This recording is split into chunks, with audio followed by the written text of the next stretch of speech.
శ్రీ గణేశాయ నమః. శ్రీ సరస్వతీయై నమః. శ్రీ గురుభ్యో నమః. శ్రీ గురు చరిత్ర 7వ అధ్యాయం.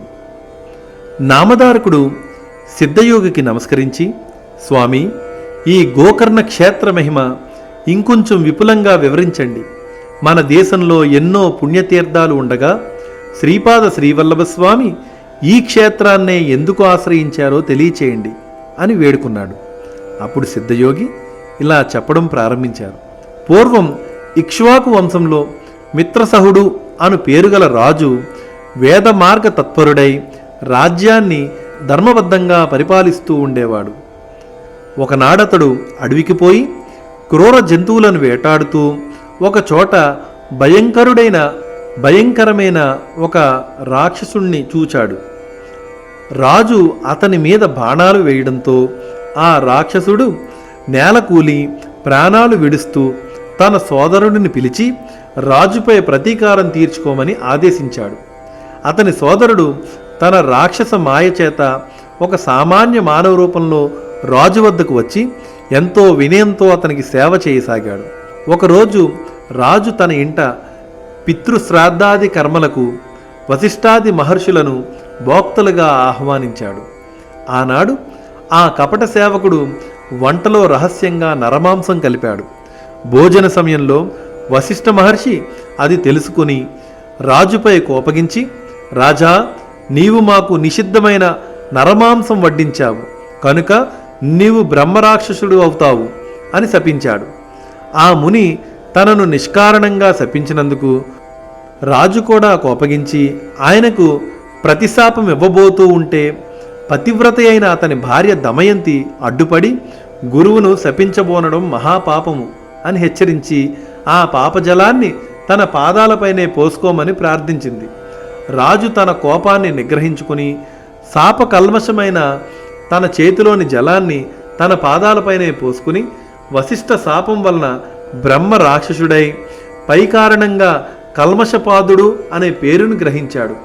అప్పుడు శాప విముక్తికై మహారాణి ప్రార్థించగా వశిష్ఠ మహర్షి జాలి చెంది, అమ్మా, నీ భర్తకు 12 సంవత్సరాల తర్వాత బ్రహ్మరాక్షసత్వం పోతుంది అని ఆశీర్వదించి తమ ఆశ్రమానికి వెళ్ళిపోయాడు. అప్పటి నుండి కల్మషపాదుడు ఘోరమైన ఆ అరణ్యంలో నివసిస్తూ అచ్చటి క్రూర జంతువులను మనుషులను పట్టుకుని తింటూ ఉండేవాడు. అతని బ్రహ్మరాక్షస స్వరూపము ఛాయలాగా అతనిని ఎప్పుడూ వెంటాడుతూ ఉండేది. ఒకసారి అతడొక బ్రాహ్మణ శ్రేష్ఠుడిని చంపి తిన్నాడు. అందుక బ్రాహ్మణుని యొక్క భార్య శోకంతో, నీవు వశిష్ఠ శాపం తీరి నీ పూర్వ రూపాన్ని పొందాక నన్ను నా భర్తను ఎడబాటు చేసిన పాపానికి భార్యా సంగమం చేస్తే నశిస్తావు అని శపించింది. కొంతకాలానికి వశిష్ఠముని శాపము నుండి విముక్తుడైన రాజు తన నగరంలో ప్రవేశించాడు. అతని రాకకై భార్య ఎంతో ఆతృతతో ఎదురు చూస్తూ ఉన్నది. ఆమెను చూస్తూనే రాజు కన్నీటితో తనకు క్రొత్తగా సంక్రమించిన బ్రాహ్మణపత్ని శాపం గురించి చెప్పాడు. భార్యాభర్తలిద్దరూ ఖిన్నులై ఆ శాప విముక్తికై తీర్థయాత్రలు చేయసాగారు. మార్గమధ్యంలో వారు గౌతమ మహర్షిని సందర్శించి తమ విషాదగాథను విన్నవించుకున్నారు. అది విని జాలి చెందిన గౌతమ మహర్షి, రాజా, భయపడవద్దు.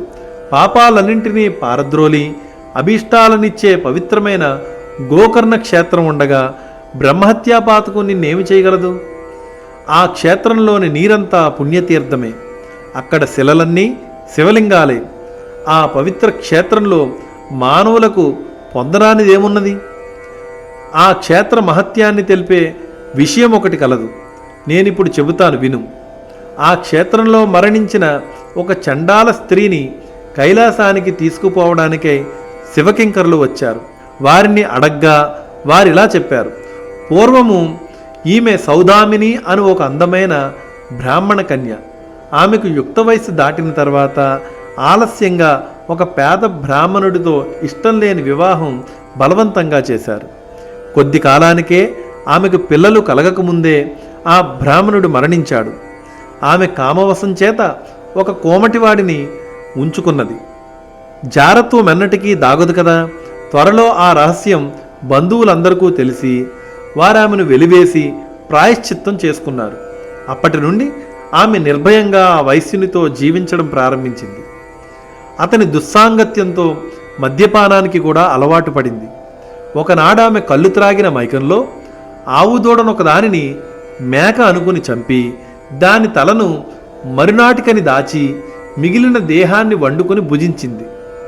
మరునాడు విటుడు రాగానే ఆమె వంట చేయబోయి ఆవుదూడ శిరస్సును చూచి నిజాన్ని కప్పుపుచ్చుతూ అయ్యయ్యో ఆవుదూడను పులి తినిపోయింది అని వలవలా ఏడ్చింది.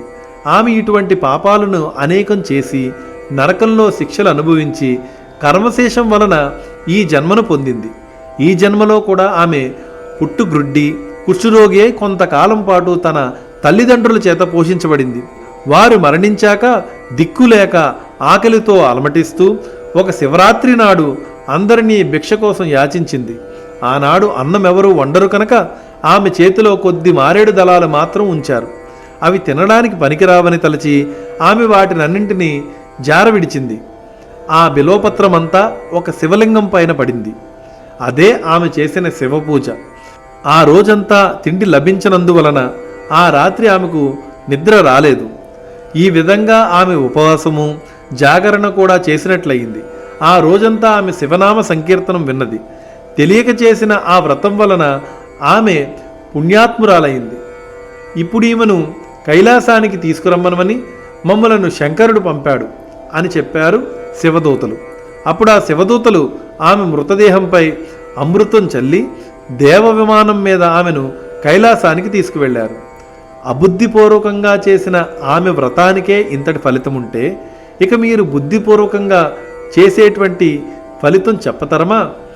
కనుక ఓ రాజా, నీవు గోకర్ణ క్షేత్రానికి వెళ్ళు, మహాబలేశ్వరుణ్ణి సేవించు, బ్రాహ్మణి శాపం నుండి విముక్తుడవుతావు అని గౌతమ మహర్షి ఆ క్షేత్ర మహత్యాన్ని ఇంకా ఇలా వివరించారు. గోకర్ణమంతటి పవిత్ర క్షేత్రం ఇంకొకటి లేదు. మిగిలిన క్షేత్రాలన్నీ చంద్రుడు నక్షత్రాల వంటివని అనుకుంటే గోకర్ణము పాపమనే కారు చీకట్లను నశింపజేసే సూర్యుని వంటిది.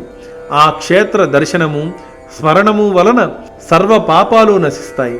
అక్కడ ఇంద్రాది దేవతలందరూ తపస్సు చేసి శివానుగ్రహం వలన తమ అభీష్టాలు పొందారు.